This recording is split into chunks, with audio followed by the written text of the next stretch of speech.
بسم اللہ الرحمن الرحیم۔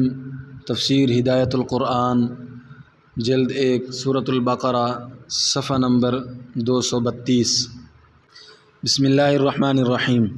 وَأَتِمُّوا الْحَجَّ وَالْعُمْرَةَ لِلَّهِ فَإِنْ أُحْصِرْتُمْ فَمَا اسْتَيْسَرَ مِنَ الْهَدْيِ وَلَا تَحْلِقُوا رُؤُوسَكُمْ حَتَّى يَبْلُغَ الْهَدْيُ مَحِلَّهُ فَمَنْ كَانَ مِنْكُمْ مَرِيضًا أَوْ بِهِ أَذًى مِنْ رَأْسِهِ فَفِدْيَةٌ مِنْ صِيَامٍ أَوْ صَدَقَةٍ أَوْ نُسُكٍ فإذا أمنتم فمن تمتع بالعمرة إلى الحج فما استيسر من الهدي فمن لم يجد فصيام 3 أيام في الحج و7 إذا رجعتم تلك 10 كاملة ذلك لمن لم يكن أهله حاضر المسجد الحرام واتقوا الله واعلموا أن الله شديد العقاب۔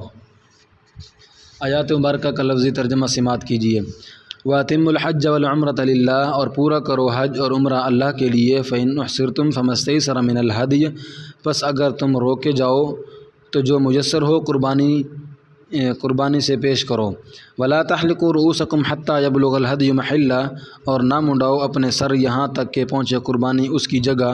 فمن کان منکم مریضا او بہ اذی من رأسہ ففدیۃ من صیام او صدقۃ او نسک، پھر جو کوئی ہو تم میں سے بیمار یا اس کو تکلیف ہو اس کے سر میں تو بدلہ دے روزے سے یا خیرات سے یا قربانی سے۔ فَإِذَا أَمِنْتُمْ فَمَنْ تَمَتَّعَ بِالْعُمْرَةِ إِلَى الْحَجِّ فَمَا اسْتَيْسَرَ مِنَ الْهَدْيِ، پس جب مطمئن ہو جاؤ تم تو جس نے فائدہ اٹھایا عمرہ سے حج کے ساتھ تو جو میسر ہو قربانی سے پیش کرو۔ فَمَن لَّمْ يَجِدْ فَصِيَامُ 3 أَيَّامٍ فِي الْحَجِّ و7 إِذَا رَجَعْتُمْ، پس جو نہ پائے قربانی تو روزے ہیں 3 دن کے حج میں اور 7 دن کے جب تم لوٹو۔ تِلْكَ 10 كَامِلَةٌ، یہ 10 پورے ہیں۔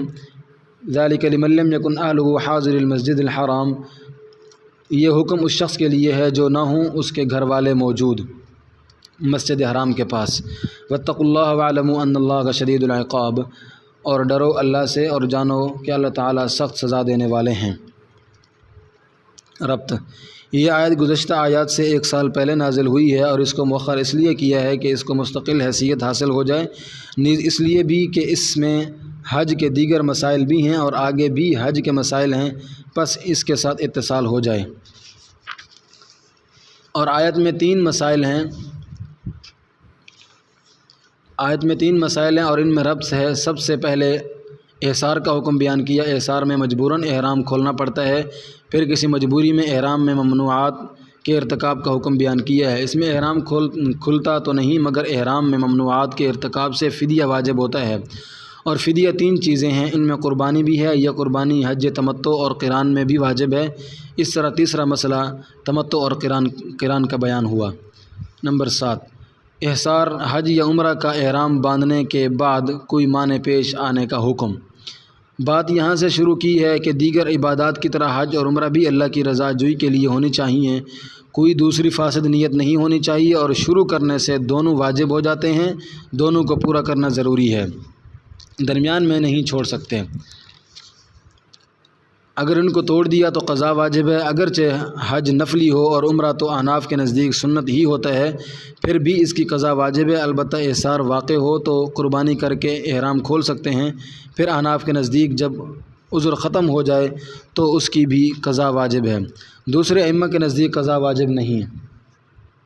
تفصیل: کسی شخص نے حج یا عمرہ کا احرام باندھا، احرام باندھنے سے پہلے احصار متحقق نہیں ہوتا، پھر کوئی حادثہ پیش آیا، ایکسیڈنٹ ہو گیا یا ہاسپٹل میں جانا پڑا یا کسی شدید مرض میں مبتلا ہو گیا یا کسی جرم کے ارتکاب کی وجہ سے جیل میں چلا گیا یا سب مال و اسباب چوری ہو گیا یا دشمن نے روک دیا، ان سب صورتوں میں احناف کے نزدیک احصار متحقق ہوگا، اور ائمہ ثلاثہ کے نزدیک احصار صرف دشمن کے روکنے سے متحقق ہوتا ہے، دیگر اعذار سے احصار متحقق نہیں ہوتا۔ اور احصار میں ائمہ ثلاثہ کے نزدیک جہاں احصار ہوا ہے محصر وہیں قربانی کر کے سر منڈا کر احرام کھول دے، اور اس پر حج یا عمرہ کی قضا واجب نہیں، اور چونکہ ائمہ ثلاثہ کے نزدیک دشمن کے علاوہ اعذار کی صورت میں احصار متحقق نہیں ہوتا، اس لیے ان اعذار کی صورت میں اسے بہرحال مکہ پہنچنا ہوگا۔ پھر عمرے کا احرام تو ارکان عمرہ ادا کرنے سے کھلتا ہے، اور حج کا احرام ارکان حج ادا کرنے سے بھی کھلتا ہے، اور حج کے دن گزر چکے ہوں تو عمرہ کے افعال کرنے سے بھی کھل جائے گا، اس کے علاوہ ان کے نزدیک احرام سے نکلنے کی دوسری کوئی صورت نہیں۔ اور احناف کے نزدیک ہر عذر سے احصار متحقق ہوتا ہے اور احرام ختم کرنے کے لیے ہدی قربانی حرم میں بھیجنی ضروری ہے۔ جب وہاں ہدی ذبح ہوگی تو احرام کھل گیا اور حج یا عمرہ کی قضا واجب ہو گئی، اور احرام کھولنے کے لیے سر منڈانا ضروری ہے یا نہیں، اس میں اختلاف ہے۔ امام ابو یوسف رحمہ اللہ کے نزدیک ائمہ ثلاثہ کی طرح باقاعدہ سر منڈا کر احرام کھولنا ضروری ہے، اور طرفین کے نزدیک جب حرم میں ہدی ذبح ہو گئی تو خود بخود احرام کھل گیا، سر منڈانے کی ضرورت نہیں۔ وَأَتِمُّوا الْحَجَّ وَالْعُمْرَةَ لِلَّهِ فَإِنْ أُحْصِرْتُمْ فَمَا اسْتَيْسَرَ مِنَ الْهَدْيِ وَلَا تَحْلِقُوا رُؤُوسَكُمْ حَتَّى يَبْلُغَ الْهَدْيُ مَحِلَّهُ۔ اور حج اور عمرہ اللہ کے لیے پورا کرو، یہ مسئلہ احصار کی تمہید ہے۔ پھر اگر تم روکے جاؤ تو جو قربانی میسر ہو وہ پیش کرو، کم سے کم بکری یا بڑے جانور کا 7واں حصہ ہے، اور اپنے سرو کو نہ منڈاؤ جب تک ہدی قربان گاہ حرم میں نہ پہنچ جائے، یعنی وہاں تک احرام میں رہو، ممنوعات احرام کا ارتکاب نہ کرو۔ قربانی ہو جانے کے بعد احرام ختم ہو جائے گا۔ عذر کی وجہ سے احرام میں ممنوعات کے ارتکاب کا حکم۔ حدیبیہ کے میدان میں نبی صلی اللہ علیہ وسلم حضرت کعب بن عجرہ کے پاس سے گزرے، وہ ہانڈی پکا رہے تھے۔ آپ صلی اللہ علیہ وسلم نے دیکھا ان کے سر سے جوئیں جھڑ رہی ہیں۔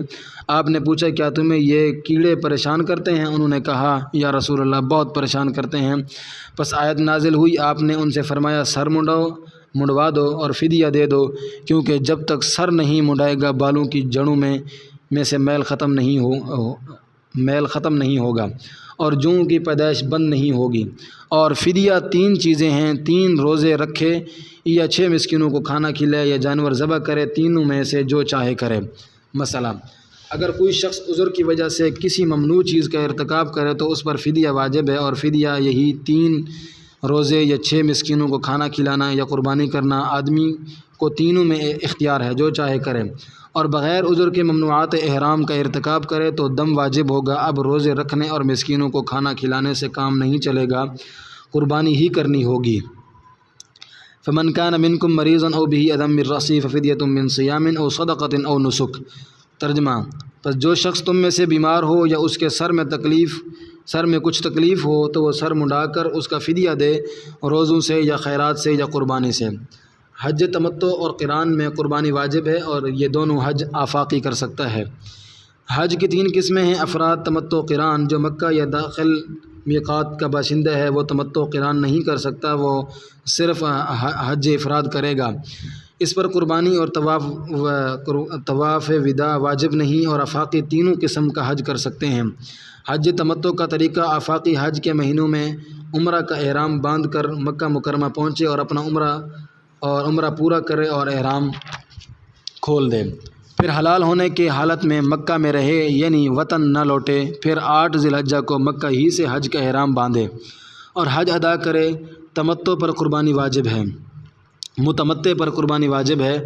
حج قران کا طریقہ: آفاقی میقات سے حج اور عمرہ کا ایک ساتھ احرام باندھے، پھر احناف کے نزدیک مکہ پہنچ کر پہلے طواف قدوم کرے، یہ سنت ہے، پھر عمرہ کا طواف کرے اور اس کے بعد عمرہ کی سعی کرے، یہ افعال عمرہ ہیں، پھر احرام کی حالت میں مکہ میں ٹھہرا رہے اور نفلی طواف وغیرہ عبادتیں کرتا رہے، پھر حج کرے اور وقوف عرفہ کے بعد طواف زیارت کرے اور اس کے بعد حج کی سعی کرے، یہ حج کا طواف اور سعی ہیں۔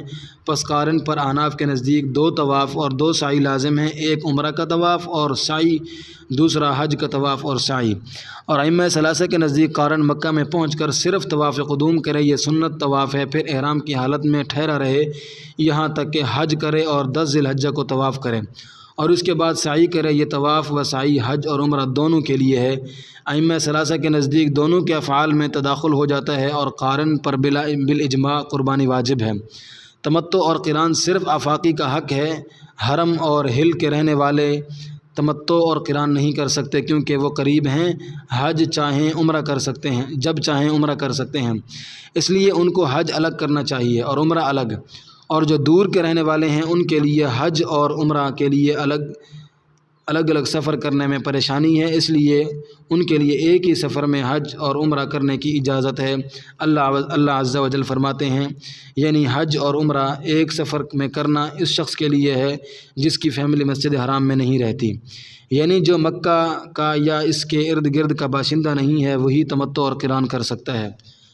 اور اگر متمتع اور قارن کے پاس قربانی نہ ہو تو اس کو 10 روزے رکھنے ہوں گے، 3 روزے حج میں اور 7 روزے گھر لوٹ کر، اور جو 3 روزے حج سے پہلے رکھنے ہیں وہ اشہر حج میں حج کا احرام باندھ کر رکھنے ہیں، مگر مستحب یہ ہے کہ 7 تا 9 ذی الحجہ کے روزے رکھے اور باقی 7 روزے حج کے بعد مکہ میں بھی رکھ سکتا ہے۔ پھر اللہ تعالیٰ فرماتے ہیں تلک عشرۃ کاملہ، یہ 10 روزے ہیں کامل ہیں۔ تلک مبتدا ہے اور عشرۃ کاملۃ مرکب ہے تو مرکب توصیفی خبر ہے، اور عشرۃ کا معدود صیام معذوف ہے، اور آیت کا مطلب یہ ہے کہ جو 3 روزے مکہ میں رکھے ہیں اور جو 7 روزے وطن میں رکھے ہیں سب کامل ہیں، ان میں ناقص کوئی نہیں۔ اور یہ بات اس لیے فرمائی کہ کوئی خیال کر سکتا تھا کہ جو 3 روزے مکہ میں حج کا احرام باندھ کر رکھے تھے وہ تو کامل ہیں، اور جو 7 روزے وطن آ کر رکھے ہیں وہ اس کے برابر نہیں، پس کیوں نہ سب روزے حج میں رکھے جائیں، اس لیے فرمایا کہ 10 روزے کامل ہیں، ان میں کوئی روزہ ناقص نہیں، پس یہ خیال ذہن سے نکال دو اور حکم شرع کے مطابق عمل کرو۔ اور تمتع کے لیے ضروری ہے کہ اشہر حج میں عمرہ کیا ہو، کسی نے رمضان میں عمرہ کیا پھر مکہ میں رہ گیا اور موسم حج میں حج کیا تو حج تمتع نہیں، کیونکہ اس نے اشہر حج میں عمرہ نہیں کیا، اس لیے اس پر نہ قربانی ہے نہ 10 روزے۔ فَإِذَا أَمِنْتُمْ فَمَنْ تَمَتَّعَ بِالْعُمْرَةِ إِلَى الْحَجِّ فَمَا اسْتَيْسَرَ مِنَ الْهَدْيِ فَمَنْ لَمْ يَجِدْ فَصِيَامُ 3 أَيَّامٍ فِي الْحَجِّ و7 إِذَا رَجَعْتُمْ تِلْكَ 10 كَامِلَةٌ ذَلِكَ لِمَنْ لَمْ يَكُنْ أَهْلُهُ حَاضِرِي الْمَسْجِدِ الْحَرَامِ وَاتَّقُوا اللَّهَ وَاعْلَمُوا أَنَّ اللَّهَ شَدِيدُ الْعِقَابِ۔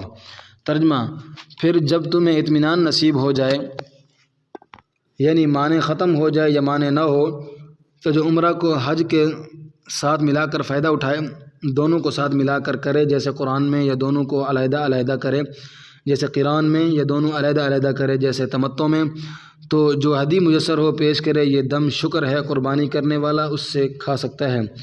پھر جو ہدی نہ پائے تو حج میں یعنی حج کے احرام میں 3 روزے رکھے اور 7 جب تم لوٹ جاؤ، یہ 10 روزے پورے ہیں، ان میں ناقص کوئی نہیں۔ یہ حکم اس شخص کے لیے ہے جس کے گھر والے مسجد حرام کے پاس نہ رہتے ہوں، یعنی آفاقی ہو، میقات سے باہر کا باشندہ ہو، حرمی یا حلی نہ ہو، اور اللہ سے ڈرو، یعنی احکام کی خلاف ورزی مت کرو، اور جان لو کہ اللہ تعالیٰ سخت سزا دینے والے ہیں۔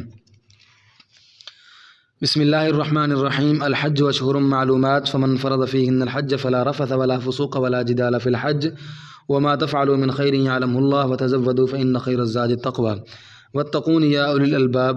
لیس علیکم جناح ان تبتغوا فضلا من ربکم فإذا افضتم من عرفات فاذکروا اللہ عند المشعر الحرام واذکروه كما هداكم وإن كنتم من قبله لمن الضالين ثم افیضوا من حيث افاض الناس واستغفروا الله ان اللہ غفور رحیم۔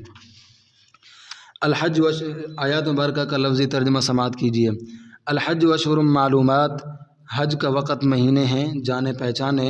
فمن فرض فیہن الحج، پس جس نے حج لازم کیا ان میں حج،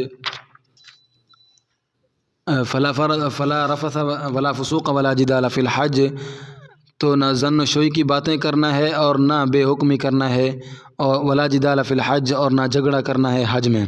وما تفعلوا من خیر یعلم اللہ وتزودوا فإن خیر الزاد التقوى، اور جو کرتے ہو تم کوئی اچھا کام جانتے ہیں اس کو اللہ تعالیٰ، اور توشہ لے لو، پس بے شک بہتری توشہ کی سوال سے بچنا ہے۔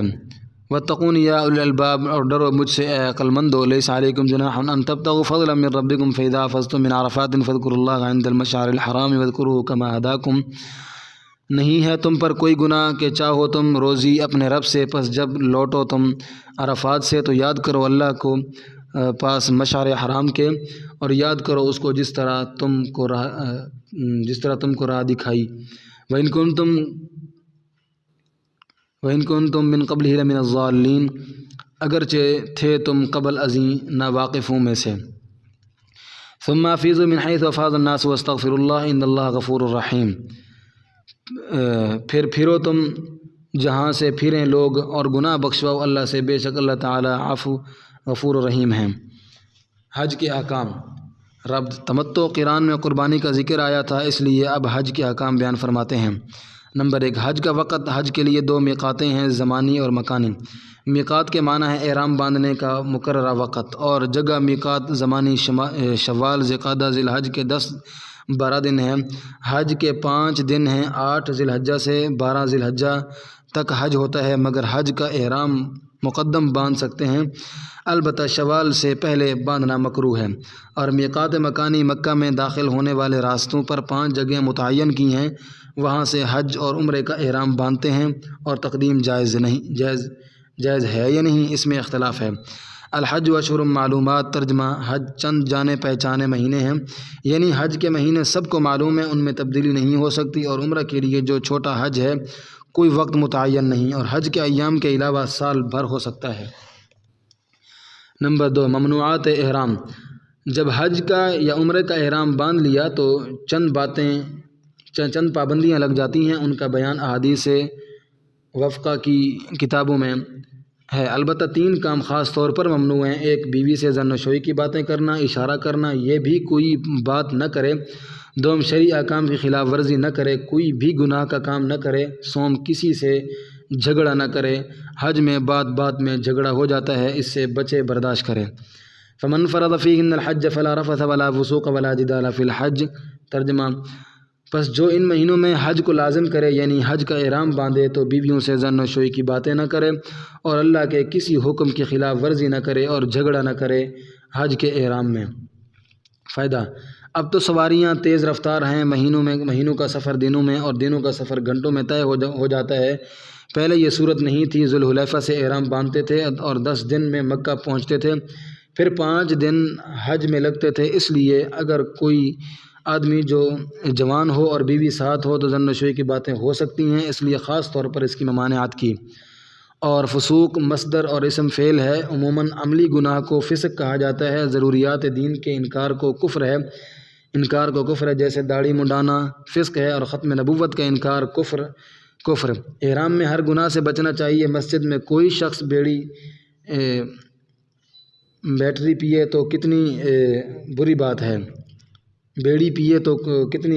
ہے، اسی طرح احرام میں بد نظری کرے تو کتنی بری بات ہے۔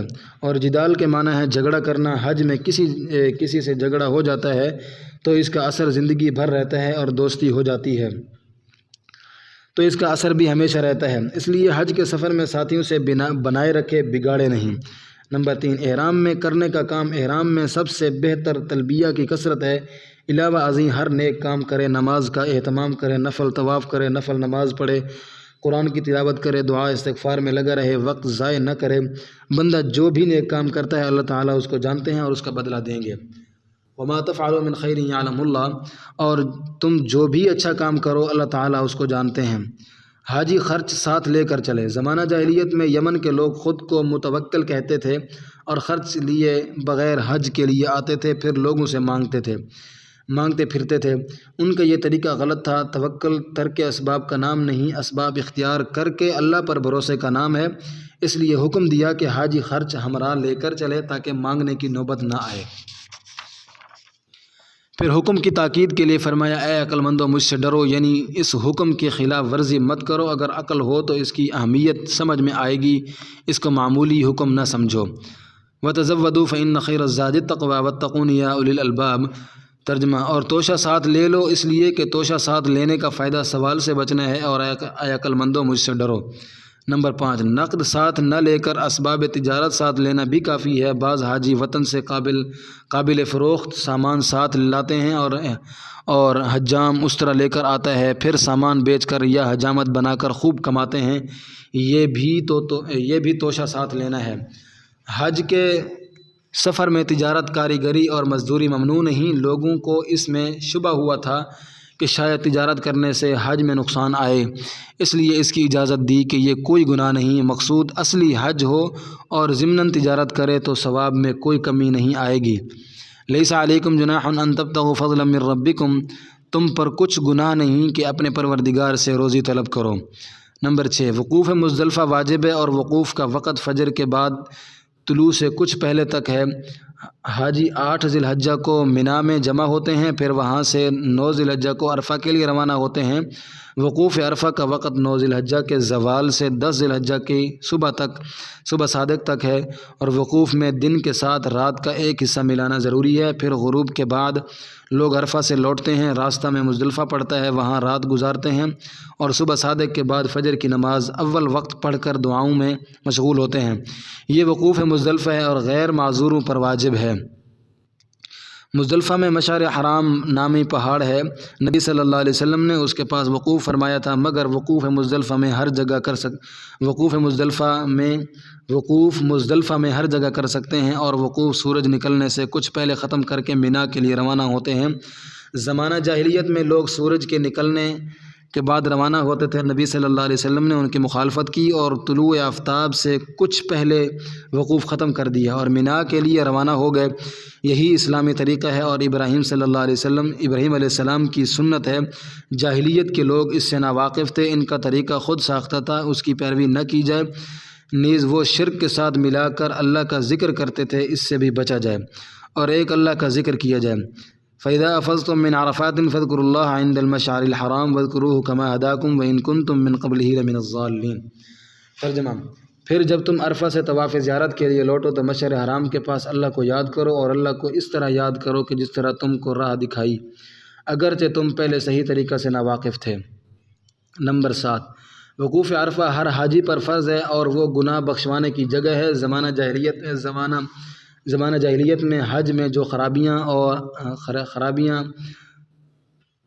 خرابیاں در آئی تھیں، ان میں سے ایک خرابی یہ تھی کہ قریش اور ان کے ہم مذہب حج میں عرفہ نہیں جاتے تھے، مزدلفہ میں رک جاتے تھے۔ مزدلفہ حرم میں ہے، باقی لوگ عرفات سے لوٹتے تھے، عرفات حرم سے باہر ہے۔ قریش کہتے تھے ہم حمص دین میں مضبوط ہیں اور ہم قطین اللہ کے گھر کے باسی ہیں، ہم حرم سے نہیں نکلیں گے، حالانکہ وہ تجارت کے لیے شام اور یمن جاتے تھے۔ اس لیے حکم دیتے ہیں کہ جہاں سے عرفات سے سب لوگ طواف زیارت کے لیے لوٹتے ہیں، تم وہاں جا کر لوٹو۔ خطاب خاص قریش سے ہے۔